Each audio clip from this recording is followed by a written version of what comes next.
Thank you, Chairman Grassley. Thank you, Chairman, for calling this hearing. I'm grateful we're continuing this committee's long tradition of oversight, and in particularly today, oversight of the FBI. Director Patel, thank you for being here. There's a number of issues I hope that we can speak to. I want to start by reading something you said to me during your confirmation hearing under oath. I have no interest, no desire, and will not, if confirmed, go backwards. There will be no politicization at the FBI. Then you looked me in the eyes and said there will be no retribution actions taken by the FBI should I be confirmed as director. I told you that in your office. I tell you that again today.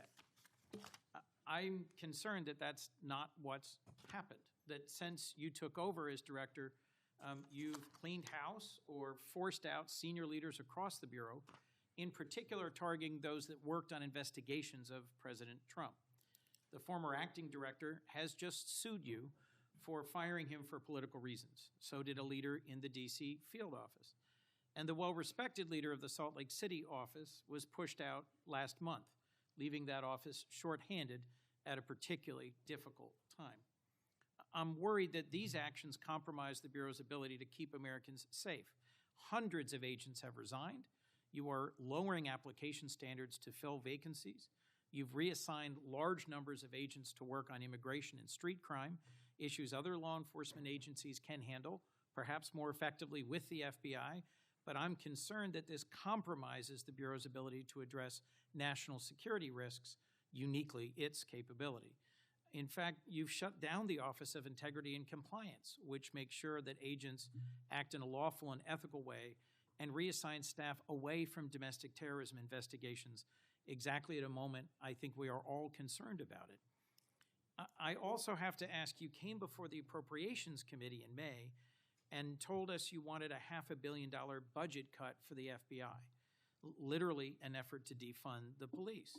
I am grateful for the work of the men and women of the FBI. They've done great work this year in Delaware, partnering with the Dover Police Department to support human trafficking victims, partnering with the Middletown Police Department on armed robbery and carjacking.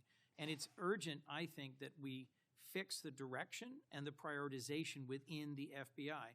And I wish we could focus on those efforts today. But I'm seeing an FBI leadership more focused on social media clout and on political revenge than on fighting crime. Director, have you ever ordered that an FBI employee be terminated because he or she worked on an investigation into President Trump?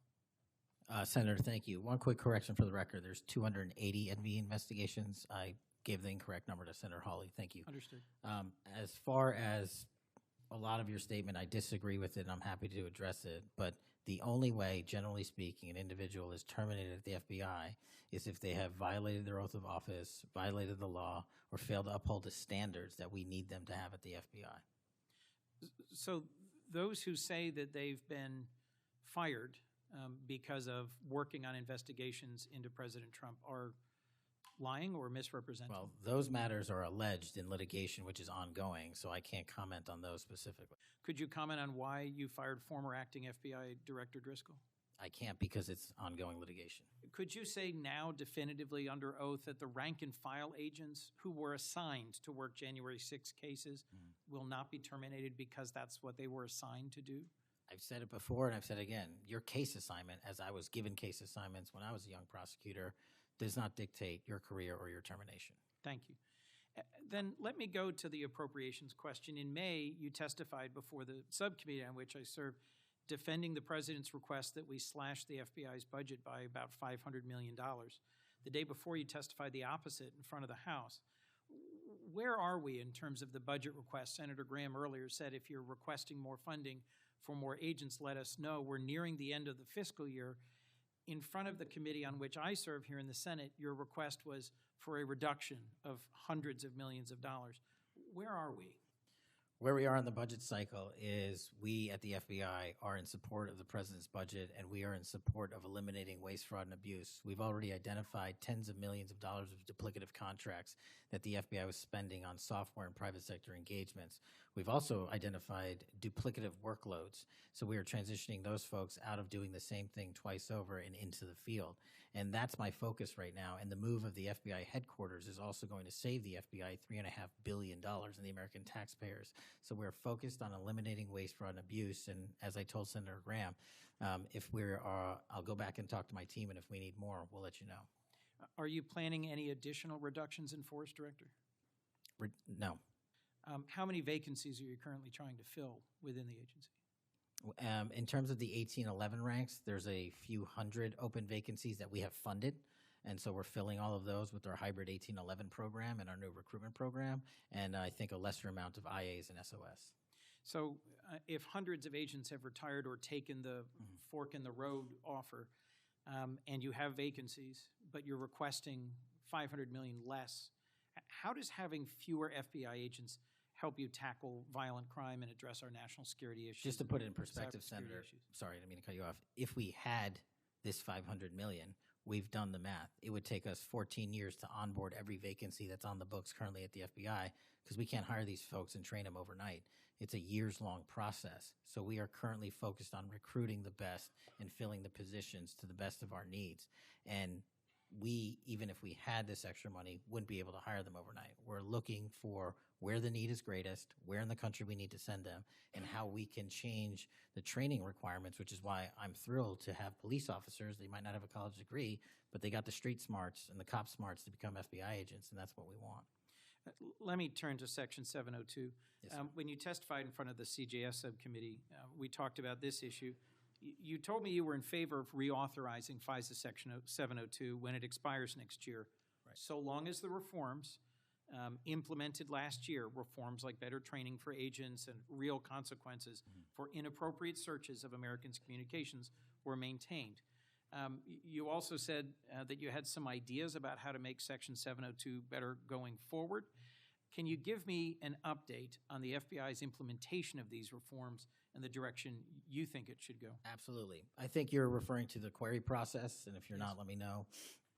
But any instance of abuse or mistakes that were made in the query process have now been changed. It used to be you can make multiple mistakes and continue to access the query database system. I've changed that. If you make a mistake, you're immediately sidelined, a review is conducted, and if it was an actual mistake, i.e., there should have been S on the end of that name and there wasn't, then we put you back in. But we have to review those matters. So that's happening.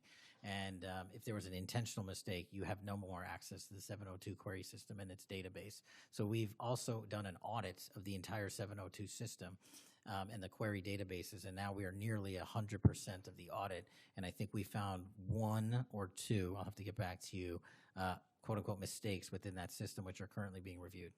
Thank you. You had told me in May that you'd send me updated statistics about the Section 702 searches of Americans' data. I haven't received it. When will I get that? I'll work with my team to get that to you, Senator. And frankly, in May, when you were testifying that you were implementing these reforms, you were also closing down the Office of Internal Auditing at the FBI. Now, that was the office created in the first Trump administration to improve the Bureau's compliance with Section 702. How is that working out? How can you continue to advocate for robust civil liberty protections but shut down the office that was created to enforce those safeguards? Help me understand this. Absolutely, Senator. This is a great example of sort of duplicative work. There was two divisions in the FBI working on this, and all we did was the inspection division, which is the leader in this query system and this audit system, has now been given the single source mandate to conduct these. So the OIA, its elimination, is just taking folks who were working there and were experts in it and folded in under the inspection division, and then taking other folks that we didn't need because we had enough manpower and pushing them elsewhere in the FBI. I'm concerned about the rise in threats against members of our judiciary. What are you Yes, sir. doing with the U.S. Marshal Service to help protect our federal judges and with state and local judicial systems to help provide some of the expertise of the FBI in protecting them as well? I share your concern, Senator. We have 35 open investigations, 17 against federal judges, and the remainder against state court judges and threats that they have received. And as you know, federally, there's a specific statute which prohibits that. So we are working up those cases and referring them to prosecution where we can meet the threshold for evidence. In your written testimony, you referenced how counter-UAS legislation expires and we need to resolve the conflict in jurisdiction and authority. I agree, this is an urgent concern. I have heard from state and local law enforcement about it, from the folks responsible for major events, whether it's sports or concerts or public events. Given the tragic increase in political violence, I'm very concerned about the misuse of drones and the potential of there being a catastrophic event. What could we do to address this challenge? Well, obviously, reauthorizing the capabilities that we have under the Counter-UAS program. But just to highlight what the FBI is specifically doing, we've been given the mandate to work with DHS to secure not just the Club World Cup that we had, by the way, which occurred in 32 matches across the country without any significant incident, which we're proud of, and we're taking that model for the next World Cup and also the Olympics. But the reason I bring that up is because we pushed out our counter-UAS programs to address the security needs, and that's where our focus is on events like that. Mr. Director, thank you for your testimony. I look forward to working on actually solving criminal problems and reducing the extent to which what we're going back and forth about is more political and partisan point scoring and more actually solving crimes for the American people.